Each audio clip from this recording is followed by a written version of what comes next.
My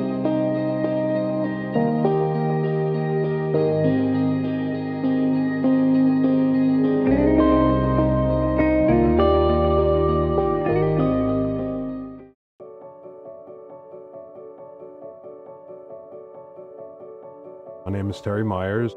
I'm the rustic foreman in charge of the rustic work, and I've been here for 35 years.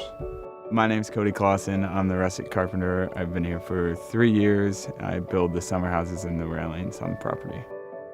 We have 115 of the summer houses, which are gazebos made out of trees, basically. From my understanding, Albert and Daniel Smiley would go around the property either hiking or on horses and find locations that they thought were of importance and recommend that those were the spots for summer houses. Each one has a different shape or something special about it. The process of building the summer house is different for each one because it's a different scenario. So that's part of what's enjoyable about it, is you have to kind of wing it. Most of the summer houses are on a rock base. So we would secure anchors into the rock, stand the poles up, and then build from ground up.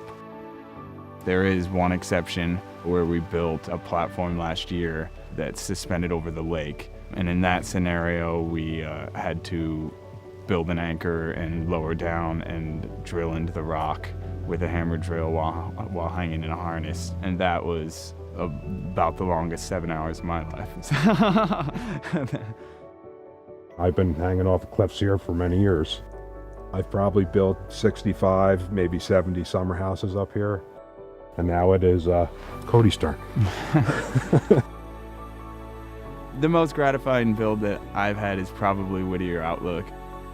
It was taken off property in the mid-40s.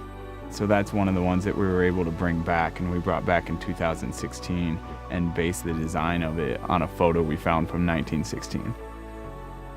I still enjoy doing this since the first day I did it. I still enjoy coming to work for it, and I wouldn't have it any other way. I always joke that my retirement goal is to get back to the original number of 157. So we'll see how that goes.